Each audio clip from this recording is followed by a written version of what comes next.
Trump encounters racism at McDonald's, a story of courage and change. It was a typical bustling afternoon at a McDonald's in a small American town. The aroma of fries mingled with the chatter of families and friends. Behind the counter, the manager, Jake, juggled orders, his young face a mix of exhaustion and determination. Little did anyone know that this seemingly ordinary day would turn into a tale of confrontation, humanity, and hope. At the heart of the restaurant, two women stood locked in a heated argument. Clara, a middle-aged white woman with a sharp tone and a tense demeanor, stood toe-to-toe with Naomi, a poised black woman with eyes full of resolve. The argument had erupted suddenly, shocking the onlookers. "Why don't you go back to where you came from?" Clara sneered, her voice loud enough to silence nearby conversations. Naomi's face tightened. Her voice, though calm, carried an undeniable strength. "I was born here, just like you. You don't get to talk to me that way." Gasps rippled through the restaurant. Some customers averted their eyes, unwilling to intervene, while others recorded the incident on their phones, the hum of digital judgment already in the air. Jake, frozen behind the counter, looked desperate to defuse the situation but lacked the words or authority to do so. The tension was suffocating. Just then, the door jingled open, and in walked Donald Trump. His entrance was met with a mix of whispers and wide-eyed stares. Dressed in a tailored suit, he exuded an air of calm authority. His sharp gaze swept the room, instantly assessing the situation. Without hesitation, he approached the counter. "Ladies," he said, his voice steady yet firm. "What seems to be the problem here?" Clara turned, startled. Her face flushed with embarrassment, but her anger hadn't subsided. "Mr. Trump," she said, her voice wavering. "This person was being disrespectful." Naomi stood her ground, her tone unwavering. "I'm simply standing up for myself. She made a racist comment, and I won't tolerate it." Trump nodded thoughtfully, his expression inscrutable. The restaurant fell silent, everyone holding their breath to see what he would say next. "Racism has no place in America," Trump declared, his voice resonating through the room. His eyes met Clara's. "We're a country of many backgrounds, many stories, and as Americans, we respect one another." Clara's face turned pale. She opened her mouth as if to argue but stopped when Trump raised a hand. "Enough," he said firmly. "You owe this young lady an apology." The room remained silent, the air thick with anticipation. Finally, Clara mumbled, "I'm sorry." Naomi nodded, her voice calm but resolute. "Thank you." A faint smile tugged at Trump's lips. "Now how about we all enjoy our meals? Life's too short for this kind of nonsense." The tension in the room began to dissipate as the crowd returned to their meals, the moment leaving an indelible impression on everyone present. Naomi sat at a corner table, her hands still trembling. She hadn't expected to face such blatant hostility, but she felt a quiet triumph in standing her ground. Across the room, Clara sat stiffly, her expression a mix of embarrassment and frustration. Meanwhile, Trump had ordered a coffee and sat at a booth by the window. He seemed unfazed, scrolling through his phone as though nothing had happened. Yet his presence continued to command attention, with whispers of admiration and curiosity filling the air. Suddenly, the door swung open. A young man in a dark hoodie stormed in, his movements erratic and tense. He darted to the counter, pulling out a weapon. "Everyone stay where you are," he shouted, his voice trembling but loud enough to freeze the room. Jake fumbled with the register, his hands shaking as the man barked orders. Customers cowered under tables, Clara letting out a sharp cry, while Naomi instinctively shielded a young boy nearby. Trump, however, remained seated, his expression calm but watchful. Then he spoke. "Hey, kid," he called out, his voice cutting through the chaos. The man turned, startled. What's your name?" Trump asked, leaning back as if they were having a casual chat. "Why does that matter?" The man snapped, his grip on the weapon faltering slightly. Because people don't do things like this unless they're desperate, Trump said evenly. So, what's going on? What do you need? The room was silent, all eyes on the exchange. For a moment, the man hesitated, his aggression softening under Trump's steady gaze. I lost my job, he stammered, his voice cracking. I have a family. I don't know what else to do. Trump nodded, his expression thoughtful. I understand desperation, he said. But this isn't the way. You're better than this.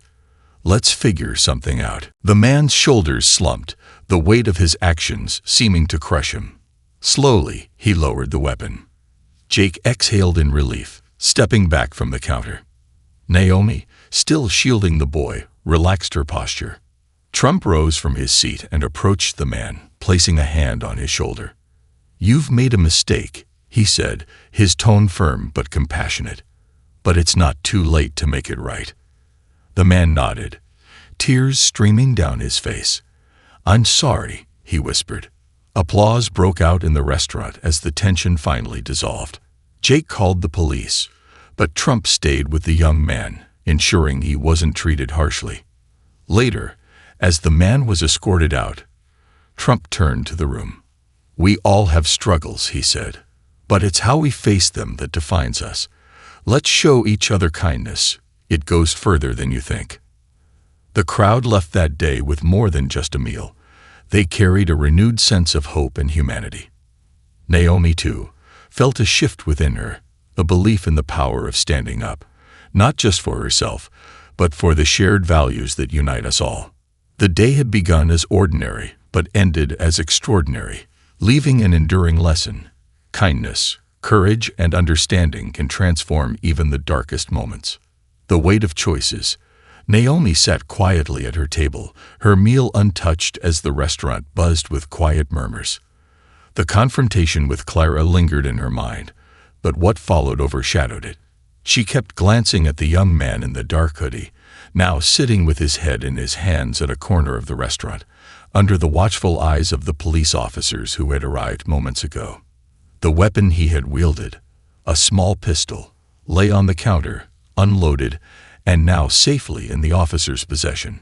Trump stood nearby, his commanding presence radiating reassurance.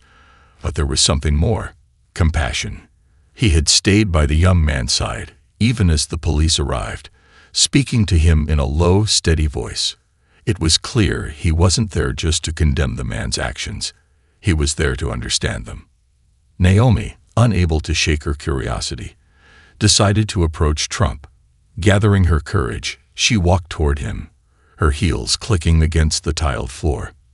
Mr. Trump, she began, her voice steady despite the emotions swirling within her. Can I ask you something? Trump turned to her, his expression softening. Of course. What's on your mind? Why did you talk to him like that? She asked, gesturing toward the young man. Most people would have been terrified or angry, but you treated him like a person. Trump's gaze shifted to the young man, whose shoulders still sagged under the weight of his choices. Because I've learned that people aren't always the sum of their worst decisions, he said. Desperation can drive even good people to do terrible things. But if you give them a chance, a real chance, you might help them find their way back. Naomi nodded, absorbing his words. Do you think he'll be okay? Trump's expression grew thoughtful. That depends on the choices he makes from here. But he has to know someone believes he can do better. Sometimes, that's all it takes to turn a life around. Across the room, Clara sat stiffly in her seat, her arms crossed and her jaw tight. She couldn't meet anyone's eyes, especially not Naomi's. The events of the past hour had left her shaken, not just because of her confrontation with Naomi, but because of the reflection it forced upon her. Trump's words lingered in her mind. Racism has no place in America. We're a country of many backgrounds, many stories. It wasn't just what he said, but the way he said it. Firm, unwavering, and with a conviction that left no room for argument. For the first time in years, Clara found herself questioning her own beliefs. Her life had been shaped by a narrow worldview, one she had never truly challenged. But seeing Naomi's strength and grace, hearing Trump's call for unity, and witnessing his compassion for the young man, all of it chipped away at the walls she had built around herself. With a shaky breath, Clara rose from her seat. She hesitated, glancing toward Naomi, who was now speaking with Trump. Swallowing her pride, she approached them. "Excuse me," Clara said, her voice quieter than before. Naomi turned, surprised to see her. "Yes." Clara shifted uncomfortably, her hands wringing together. I just wanted to say I'm sorry. Again. For what I said earlier, it was wrong. I was wrong." Naomi studied her for a moment, her expression unreadable. Then she offered a small, genuine smile. "Thank you. It takes courage to admit that." Clara nodded, relief washing over her. It was a small step, but for her, it felt monumental. Trump, observing the exchange, gave Clara an approving nod. "That's the first step," he said. "Now make sure it's not the last." The young man in the hoodie, whose name was revealed to be Marcus, sat quietly at the table where the officers had asked him to wait. One of the officers, an older man with kind eyes, sat across from him, asking gentle questions about his life. Marcus spoke in halting sentences, his voice filled with regret. "I didn't want to hurt anyone," Marcus said, his hands trembling. I didn't know what else to do. I lost my job, my apartment, everything. My mom's sick, and I couldn't even afford her medicine." The officer nodded, his face sympathetic. "That doesn't excuse what you did, but it does explain it. There are better ways to ask for help, Marcus. You're young. You can turn this around." Hearing his story, Naomi felt a pang of empathy. She approached the table cautiously. "Marcus," she said softly. He looked up, his eyes red and glassy. "Yeah. I just wanted to say, I'm sorry you've been through so much," she said. "What you did was wrong. But I can see you're not a bad person. You just need help." Marcus blinked, surprised by her kindness. "Thanks," he murmured. Trump, standing nearby, chimed in. "Listen, Marcus, I've seen people come back from worse. You've got to take responsibility for what you did today. But after that, you have a choice. You can let this define you, or you can let it drive you to be better. It's up to you." Marcus nodded, the weight of Trump's words sinking in. As the police escorted Marcus out, the restaurant returned to an uneasy calm. Customers whispered among themselves, some still processing what had unfolded. But for those who had witnessed the full scope of events, it wasn't just a day of conflict, it was a day of change. Naomi returned to her seat, her meal still untouched but her heart lighter. Clara sat across the room, quietly reflecting on her own journey, and Trump, with his coffee long gone cold, sat by the window, his presence a steady reminder of the power of leadership, compassion, and second chances. The events of that day rippled far beyond the walls of the McDonald's. It was a story that would be told and retold, not just for the drama, but for the lessons it carried. In a moment of crisis, people had chosen humanity over fear, unity over division, and hope over despair. And perhaps in the end, that's what truly makes a difference. Ripples of redemption. The days that followed the incident at McDonald's were anything but ordinary. The story spread like wildfire, fueled by social media clips and first-hand accounts. Some people applauded the courage and composure shown by Naomi, Marcus, and even Trump, while others criticized Clara for her initial outburst. The video of Trump diffusing the situation with Marcus went viral, sparking debates on leadership, redemption, and the importance of understanding one another's struggles. But the impact of that day went far beyond the clicks and comments on the internet. It began to manifest in real, tangible ways in the lives of those involved. Naomi's journey. For Naomi, the incident was transformative. Her grace under pressure and her willingness to forgive Clara made her an unexpected symbol of resilience. Within a week, she began receiving messages from strangers across the country, some thanking her for standing up against racism, others sharing their own stories of perseverance. One evening, She received an email from a local community leader who invited her to speak at a town hall event about the importance of unity and confronting prejudice. Initially hesitant, Naomi decided to accept. When she stepped onto the stage that night, her heart pounded with nerves. The audience, a diverse group of community members, waited in hushed anticipation. Taking a deep breath, Naomi began to speak. "I didn't plan to be in the spotlight," she said, her voice steady. "That day at McDonald's, I was just a woman trying to stand up for herself. But what I've learned since then is that our voices matter, not just in moments of conflict, but every day. We have the power to change minds and build bridges, one conversation at a time." The applause that followed was thunderous, and Naomi knew she had found her purpose. Over the coming months, she became a prominent advocate for racial equity, working to create safe spaces for dialogue in her community. Clara's redemption. Clara, meanwhile, faced a much more personal journey. The aftermath of her confrontation with Naomi was harsh. The video of her outburst circulated widely, and she was labeled a racist by people who didn't know her story. At first, Clara was defensive, blaming the world for what she saw as an overreaction. But as the days passed, she began to reflect on her actions and the beliefs that had led her there. One evening, she reached out to Naomi. It wasn't easy. Her fingers trembled as she dialed the number she'd found in a local news article. When Naomi answered, Clara's voice cracked with emotion. "I know I'm probably the last person you want to hear from," Clara began, "but I need to say this. I'm truly sorry for what I said that day. I've been doing a lot of thinking, and I realize now how wrong I was, not just in that moment, but in the way I've seen the world for a long time." Naomi was silent for a moment before responding. "Thank you, Clara. It takes a lot to admit when you're wrong. What are you going to do next?" Clara hesitated, then said, "I want to change. I've been looking into volunteer work with local organizations. I don't want that moment to define me, but I know I have to earn back respect, not just from others, but from myself." Over time, Clara did just that. She began volunteering with a local diversity initiative, listening to the stories of people she had once judged unfairly. It was humbling work, but it was also healing. Slowly but surely, Clara started to see the world through a new lens, one of empathy and understanding. Marcus's second chance. For Marcus, the aftermath was a whirlwind of legal consequences and personal growth.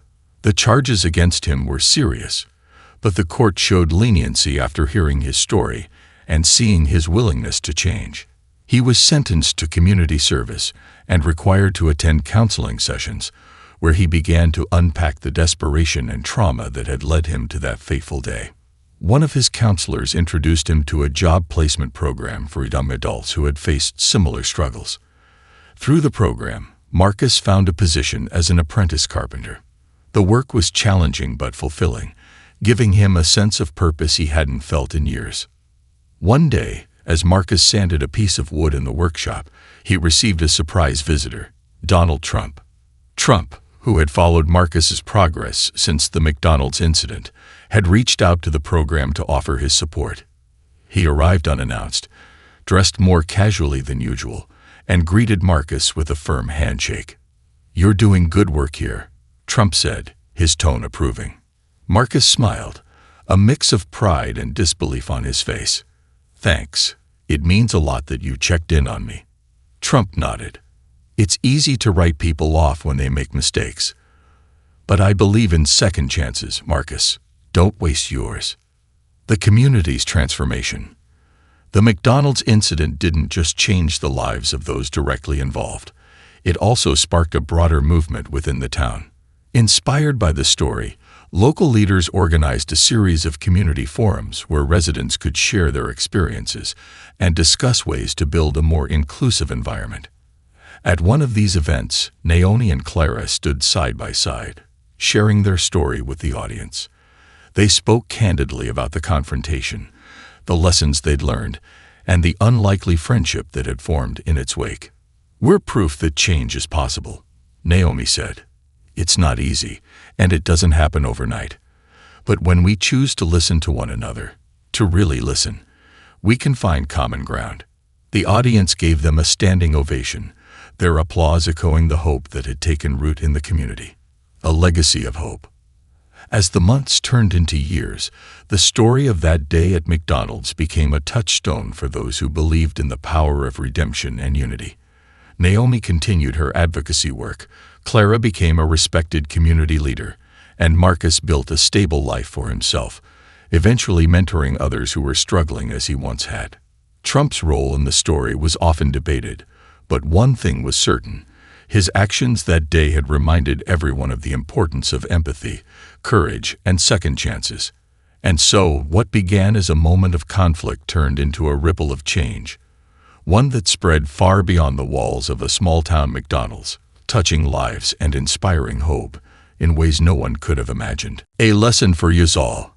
The events that unfolded that day at McDonald's, and the ripples they created in the lives of Naomi, Clara, Marcus, and the community, served as a powerful reminder of the resilience of the human spirit and the capacity for change. What began as moments of conflict and crisis became opportunities for growth, understanding, and redemption. Proof that even in the darkest of times, light can emerge when people choose to do better.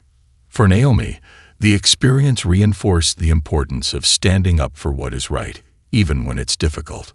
Her strength and grace inspired countless others to confront prejudice and demand respect, not with anger, but with dignity. For Clara, it was a wake-up call that changed her life's direction. She learned that unexamined biases can harm not just others, but also ourselves, locking us into patterns of misunderstanding and isolation. Her willingness to reflect, apologize, and grow demonstrated the transformative power of humility and courage. Marcus's story became a testament to second chances. It showed that people are more than the sum of their mistakes, and that with guidance, support, and determination, even those who stumble can find a better path. His journey from desperation to purpose became a beacon of hope for others facing similar struggles. Even Trump's role in the story served as an example of what leadership looks like in moments of tension and fear. By choosing to de-escalate, to listen, and to offer guidance instead of condemnation, he reminded everyone of the importance of empathy and calm resolve. For the community, the incident became a catalyst for change. It sparked conversations about diversity, equity, and the kind of town they wanted to build, a town where everyone, regardless of background, could feel seen, valued, and respected. The lesson from this story is clear. Humanity's greatest strength lies in its ability to grow. We all have the power to choose compassion over judgment, understanding over division, and hope over despair. Conflicts, while painful, can be the seeds of transformation if approached with courage and an open heart. As we go about our lives, may we remember this. Every moment is an opportunity to be better, to lift others, and to create a world where kindness and respect prevail. And in doing so, we not only heal ourselves, but also inspire those around us to believe in the possibility of a brighter, more united future. Because in the end, it's not the conflicts that define us. It's how we choose to respond to them that shapes who we truly are.